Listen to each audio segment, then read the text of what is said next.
A ghostly voice sounding like Jeremy called out for help. Emily couldn't quite understand where the voice was coming from.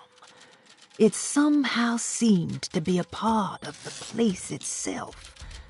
All she could make out was that Jeremy was stuck and needed her to get the steamboat running. Emily found herself in what looked like the shipwreck of a Mississippi riverboat. It somehow seemed more unreal than the worlds she had suffered so far.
The winch seems to be powered by electricity. Maybe I can find a way to turn it on.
Jeremy, where are you?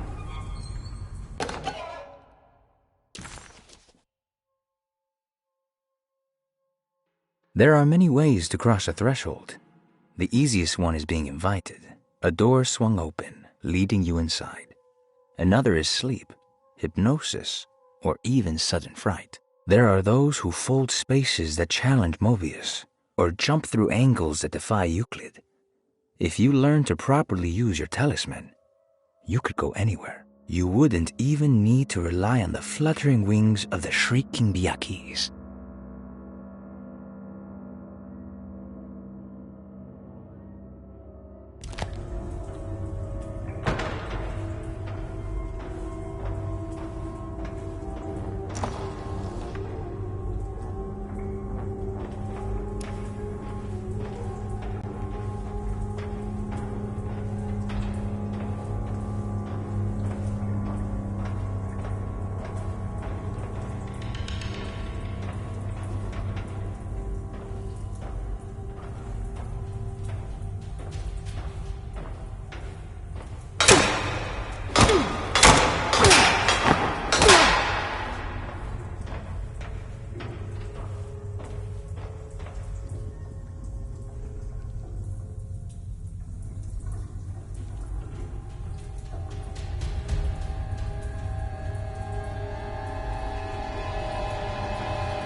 I can break this. I just need something to hit it with.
I think it just needs fuel to run.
steamboat of aviation. We need to move on. I'll try. Jeremy? Are you ready to tell me what's happening in your country? What's happening? I put a rope around my neck, and then I strangled all life from my body. Uncle! Are you under the impression that you died?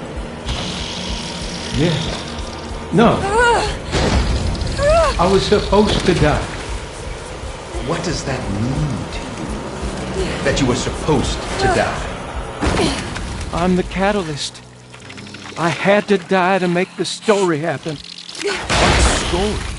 What are you referring to, Jeremy? 30 years ago, Frederic needed me to die. Jeremy! You're not making any sense, Jeremy. Come back. Find your focus. Uncle? I cheated everyone. I didn't play my part. I escaped my doom. Destiny! Again, find your focus. Jeremy! Now everything is wrong. Nothing is in place. Hey, listen to me! We're gonna drown! Calm down, Miss Hartwood. You're not in any danger. But... Jeremy... He was here, wasn't he? Miss Hartwood, I am beginning to suspect your family curse is catching up with you. Have you ever talked to a doctor about your condition? No. No, I was just confused. I thought I saw him for a moment. I'm fine. I'll let you be. Miss, I want you to know I'm here to help, if you need me.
Miss Hartwood, lock the door, will you? I'd rather not run into dear Dr. Gray if I can help it.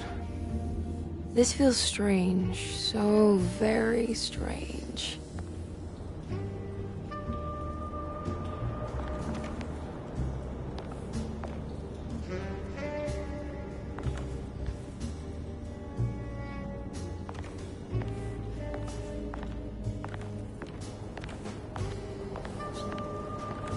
There's a book missing.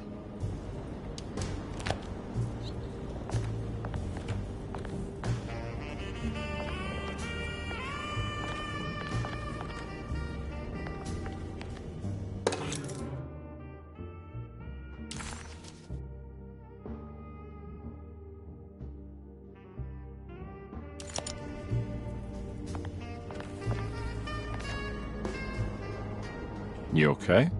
This place? It's like something from my childhood. It's just a private study of a very peculiar man.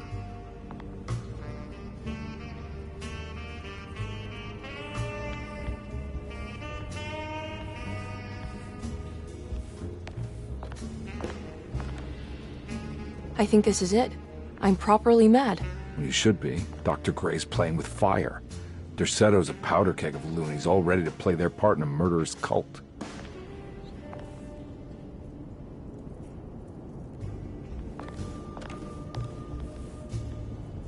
I'm trying to say I've lost my mind, Detective. The Hartwood curse has caught up with me. I'm sure you're exaggerating. Try to focus on whatever you've been doing. Right. Breaking the Dark Man's contract. Does it even matter anymore?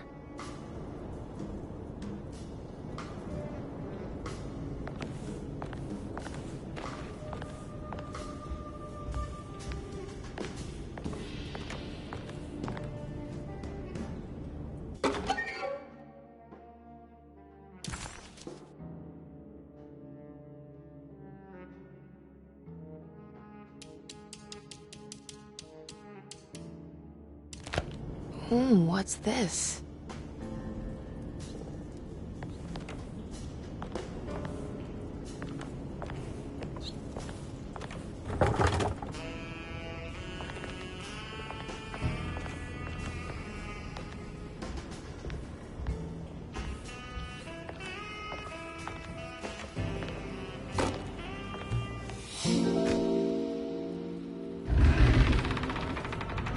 A secret door. Looks like it. Careful. Let me go first.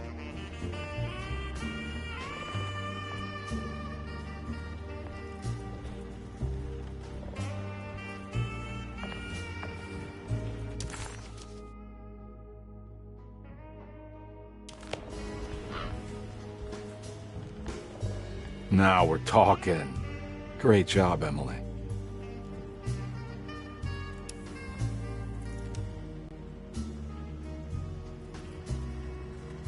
Found anything? Oh, Dr. Gray's in so deep, I knew it. He's as mad as his patients. I mean, look at this. She who can till the soil of this sick world and begin again. The black goat of the woods with 1,000 young. Absolute insanity.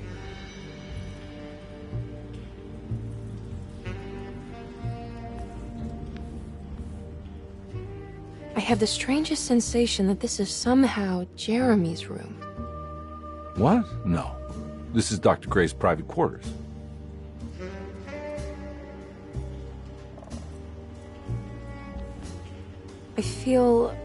I want to apologize, Detective, for my elusive behavior tonight.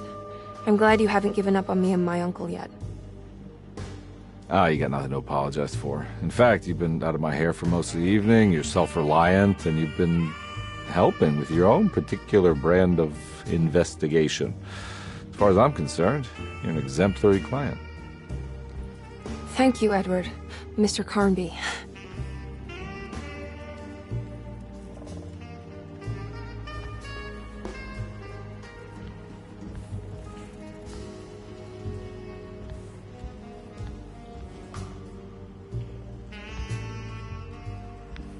Should I even be doing this? Do I want to know?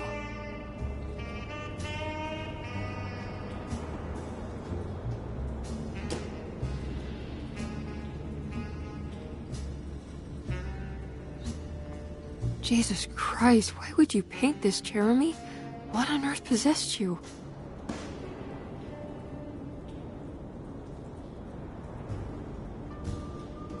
Oh, God.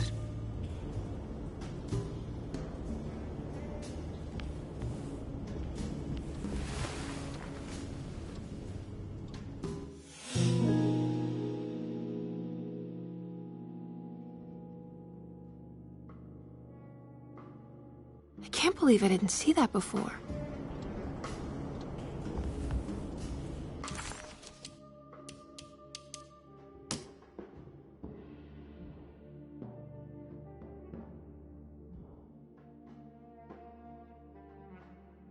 Em-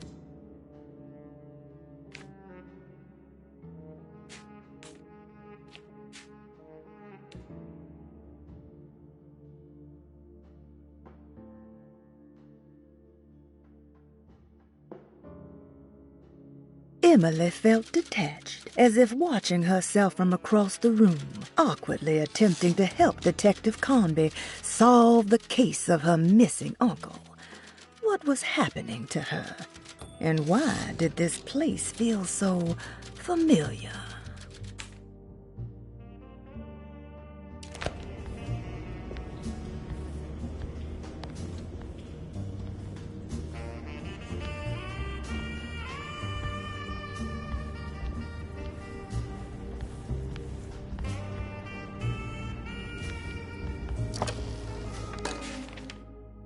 Good to finally meet you, Mr. Hartwood. I'm here on the behalf of your brother Philip. You were expecting me, weren't you? Yes, you're from the city, no? That's right. I just wanted to ask you a few questions to see if there is anything I can do to help you and your family. Okay. I understand you're full of imagination. You make up a lot of things. I suppose. And you obsess over them, blurring reality and fiction. Sometimes. Do you want to tell me about the Dark Man? No, I don't. That's all right. Perhaps there is something else you can tell me. Something you know to be made up, but you hold dear. Juan?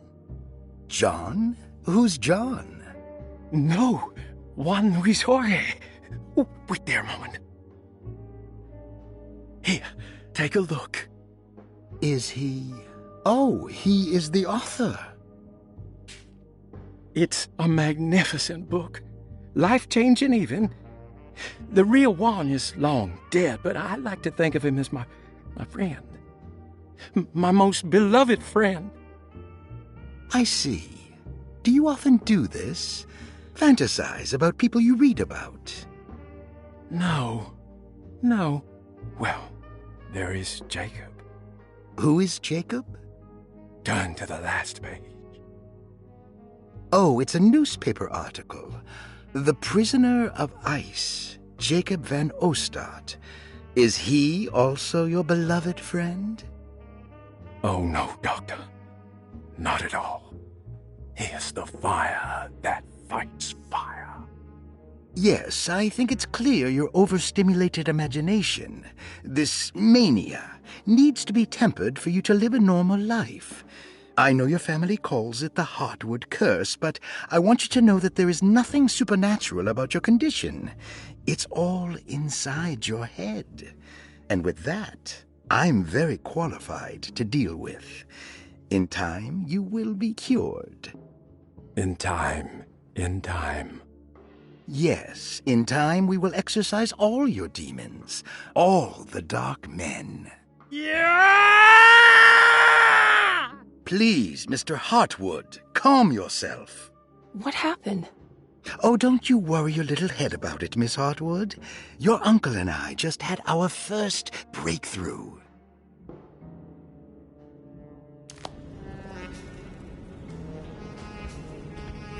This has something to do with the numbers for the talisman.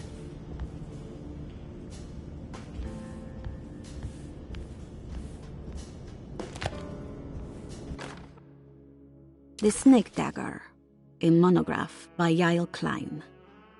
In Ludwig Prin's book on pagan rituals called The Mystery of the Grave, as translated by Nicholas Vachy, there are several references to a sacrificial dagger called the snake dagger. It has long been thought of as a poor translation of the original text, that it would be more appropriate with worm dagger from the Latin vermis cultrum. This seems natural following the recent consensus that the original title of Prin's book, De Vermis Mysteris, should literally translate to the mystery of the worm. However, this would take away from Vachy's great effort at translating the underlying meaning of the words and revealing several cultural beliefs. While Prin certainly was using the term worm as a symbol or synecdoche for death and the dead, which is made clear by the contents of the book, in the case of the dagger, we shouldn't be too hasty to dismiss his translation. Reading through Vachy's correspondence with his patron, it appears that he had more than just the Latin text at his disposal. Vachy had dug up Prin's living relatives and uncovered several cross-referenced historical texts and an actual snake dagger. The dagger was dated to the early Middle Kingdom of Egypt and had such a clear shape of a wave that Vachy considered calling it the sinusoidal blade. Knowing the full story, it seems prudent that he chose to translate it as snake and not worm. There are several reasons why this choice of word helps us understand the pagans that Prin's book attempts to describe. The symbolic value of the shape becomes more apparent when reading about the use for the dagger. In the passage of possession and exorcism, we find the snake dagger poisons the poisoner within the victim and is therefore pacified. Where the literal text would tell us that the worm dagger trumps the demon possessing the victim, it tells us nothing of their reasoning, only that somehow this dagger wins against the demon, like it had the better hand in poker. Vachy's translation allows us to follow the underlying logic to the ritual magic that is being performed. Poison the poisoner sounds like fighting fire with fire. That to hurt the demon possessing its victim, the priests would have to fight back with a power that is known to the evil they are fighting.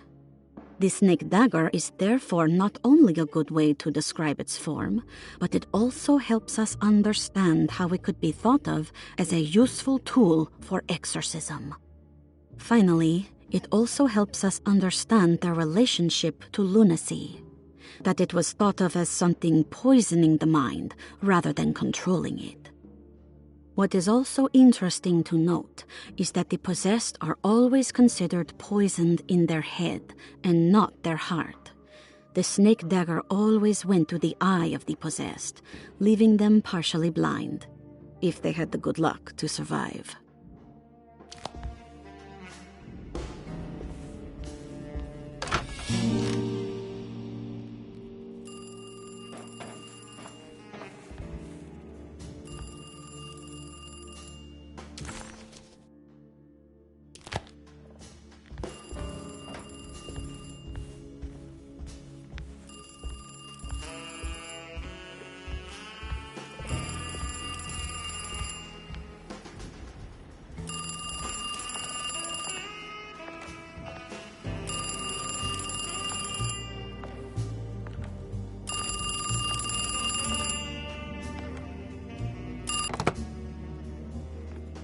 Hello? Who's there? Jeremy? Jeremy is with the Dark Man. You can't save him. Jeremy is with the Dark Man? Where? Who is he? What is the Dark Man? The Heartwood curse. He will come for you too.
The voice on the phone was somehow familiar, yet so strange. Who was that?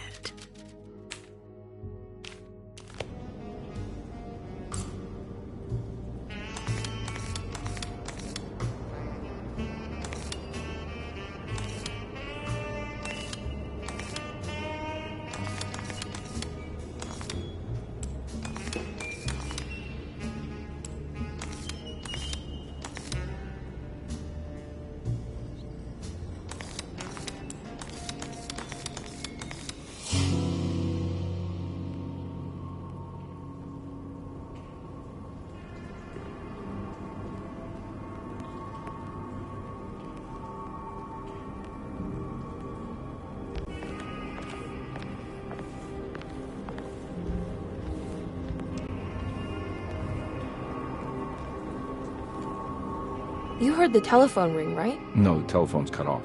I tried calling the police earlier. Yeah, that's what I figured.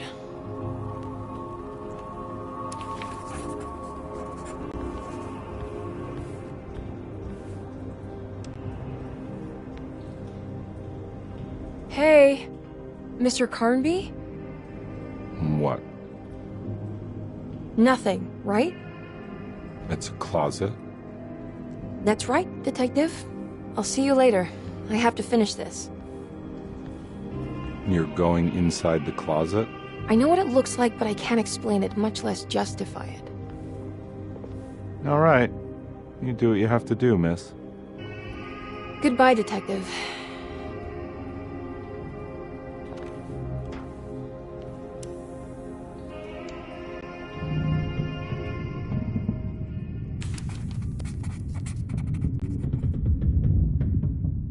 The icy wastes before her felt profound and deeply wrong, like staring into a grisly wound revealing bone under the fleshy mounds of muscle, seeing layers of Jeremy that she would rather stay hidden. None of Emily's experiences seemed to line up with reality anymore. Even when she accomplished something, it seemed absurd. Was this what it was like to be completely consumed by the Heartwood curse? Not mind-numbing terror, but a continuous state of confusion breaking you down.